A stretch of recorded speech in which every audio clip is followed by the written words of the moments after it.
It's a top 10 showdown, the first top 10 matchup here at Mackey since 2010. Number 9, Illinois will be taking on the top-ranked Boilermakers. Now, as of a week ago, this Illinois team is different. They will be playing without their star fifth-year guard, Terrence Shannon Jr., who's been suspended from all team activities. Shannon was averaging over 21 points per game and shooting over 40% from three. But despite his absence, head coach Matt Painter said this is still a really balanced team.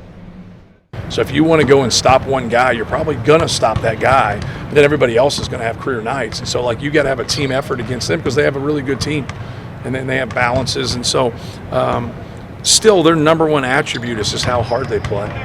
How they go to the glass, how they sprint and transition, how they swarm the ball defensively. So that's always been really the staple of his teams, is just how grimy they are, how tough they are, and how hard they play. A few other guys to look out for on Illinois. First, Coleman Hawkins. Coach Painter said Hawkins is a deal breaker. He said he really puts you in a bind, and it's a matchup issue. Painter said you have to keep him off the glass, be physical without fouling, and more than anything, have an awareness and get him out of rhythm. Also, Marcus Domask, he dropped 32 points against Northwestern in Illinois' last game. And before transferring to Illinois, he actually played 4 seasons at Southern Illinois with current Purdue guard Lance Jones. The two know each other very well, and Jones told me yesterday that he's excited to face his former teammate. You know, we had a GA, his name is Rob. He works with the Indiana Pacers G League team now. You know, he texted me and Marcus in a group chat this morning and said, yeah, I'm just throwing a couple words in here to get you guys fired up to play against each other.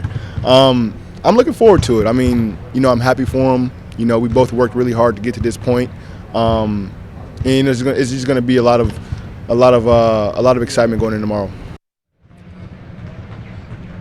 As far as if Jones has Domask's playbook, he looked at us yesterday and he smiled and he said, we'll see. Another connection between these two teams, Fletcher Lawyer was on the same high school basketball team as Illinois guard Luke Goody, and they've also played against Caleb and Josh First, all being from Fort Wayne. So a lot of connections, a lot of overlap between these two teams. And last year, if you remember, when Illinois came to Mackey Arena, they rallied back from a 21-point deficit and tied the game up with a minute to go. So tonight, anything can happen. Tip-off is set for 8:30 p.m., and we'll have highlights for you at 11. Reporting for now from Mackey Arena, Kelly Hallinan, Sports 18.